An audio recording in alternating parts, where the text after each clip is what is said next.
A cena pode até parecer de um país em guerra, mas estamos em Campinas, no condomínio São Conrado.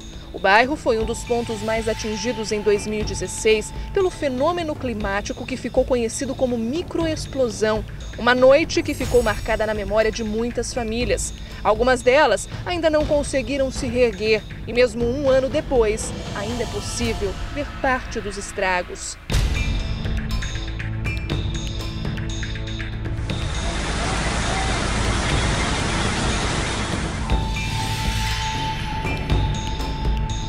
Era sábado à noite, 4 de junho. O marido de Fabiana estranhou o tempo e começou a gravar a chuva da porta da sala.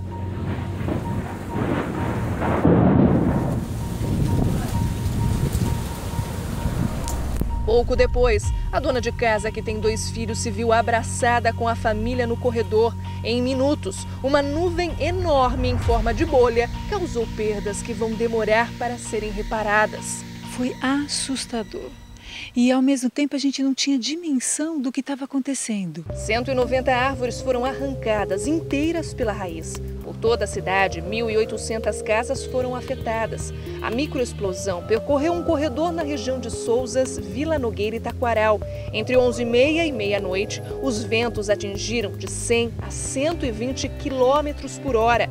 Só neste colégio, 40 árvores despencaram. A escola ficou fechada por 10 dias, 4 prédios foram destelhados e vários equipamentos perdidos.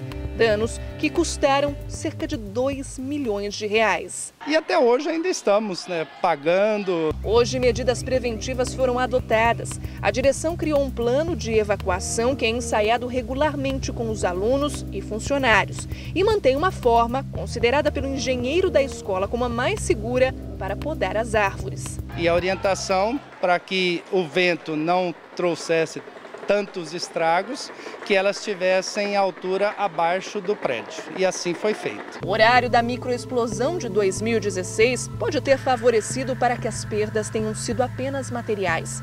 Mas tem quem acredite numa intervenção divina. Neste shopping, que também foi bastante danificado, apenas uma sala de cinema funcionava na hora, a única que foi preservada pela fúria da natureza. Na casa de Cássia, a explosão que veio do céu arrancou toda a cobertura. Filho, olha o barulho do vento. Ai, quebrou alguma coisa aqui. Ai! O meu telhado foi arrancado inteirinho e destruiu mais 3 vidas lá embaixo. E assim sucessivamente. Cássia ainda se surpreende ao lembrar que viu um cinzeiro de cristal flutuar no corredor da casa. Fazendo voltas e voltas, como se fosse uma folhinha de papel. E quando ele estourou o vidro, de dentro para fora, esse vidro enorme que eu tenho na escada, foi a hora que ele foi embora, esse cinzeiro caiu em cima da mesa que ele estava e não quebrou. Então, eu acho assim, foi um sinal que falou, eu passei, mas eu não vou te destruir. Eventos severos como o que atingiu Campinas são raríssimos, mas não incomuns. Pesquisadores da Unicamp apontam que o interior de São Paulo está numa rota de tornados. Se eles ocorrem numa área aberta, numa área de floresta, muitas vezes eles não são nem vistos, nem percebidos. Mas quando eles ocorrem e provocam danos materiais e até de perdas de vidas, aí então a gente tem o registro, o acompanhamento e até mesmo estudos de casos, de eventos. Os modelos meteorológicos que vêm sendo estudados pelos cientistas também mostram que no futuro o aquecimento global pode fazer com que tornados e microexplosões aconteçam com mais frequência, o que leva à necessidade da região desenvolver planos de adaptação que permitam responder de forma eficiente aos desafios impostos pela natureza. Aliás, desafios que não são pequenos.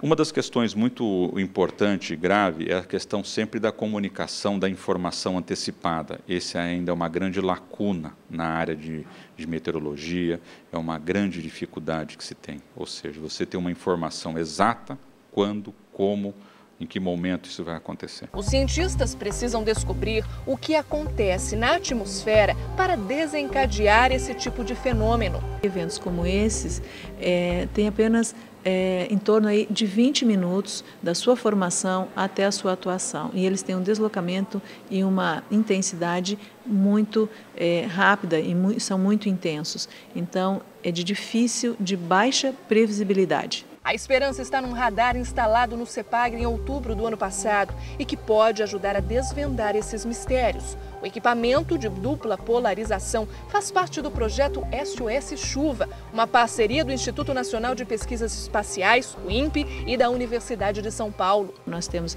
detectores de raio, né, numa área, o radar meteorológico banda X, que eu diria para você que é a tecnologia mais atual, mais avançada para a detecção e também a previsibilidade de eventos severos. O problema é que o projeto financiado pela Fundação de Amparo à Pesquisa do Estado de São Paulo, a FAPESP, já tem data para terminar. São 2 anos de pesquisa. Depois disso, o radar pode ter que voltar para o lugar de onde veio. Quem lida com o tempo defende que é preciso investir em projetos permanentes e fortalecer uma rede de comunicação. E o que nós estamos trabalhando intensamente é para que nós consigamos ter sensores como estes aqui para a nossa região de uma forma definitiva. E temos, então, um centro regional de meteorologia onde a gente possa ter um acompanhamento 24 horas, porque ele não diz a hora que ele vai ocorrer.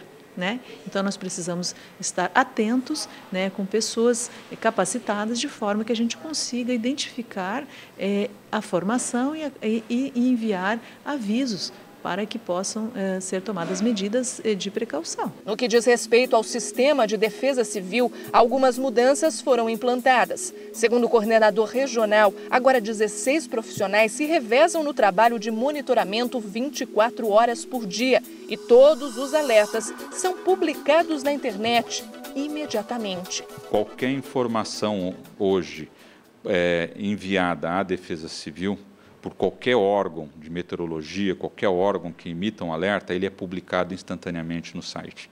É uma coisa independente a fonte é oficial e ela está mandando algum informe, algum alerta, ele é publicado de forma instantânea. A legislação também foi alterada para que, em caso de um desastre natural, as famílias afetadas possam ter direito a sacar o fundo de garantia. E isso permite que as cidades como Campinas e outras cidades, necessitando decretar uma situação de emergência, isso facilita. Antes era uma coisa totalmente engessada, você precisava ter mais de 110 milhões de prejuízos, catalogando isso de forma imediata era uma coisa muito difícil. Campinas é a primeira cidade brasileira certificada pela ONU como modelo de resiliência, que é medida pela capacidade que a comunidade tem de absorver e se recuperar dos efeitos de um perigo. Esse é um processo contínuo.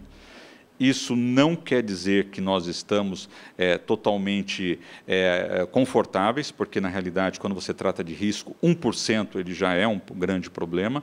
Então eu entendo que todas as cidades devem realmente caminhar para um processo de resiliência. E Campinas está nesse caminho. Para quem viveu esse fenômeno, talvez o mais difícil seja mesmo recuperar o psicológico e conseguir esquecer o que aconteceu. As famílias ainda estão traumatizadas. Eu me tranco na minha salinha e lá eu fico quietinha.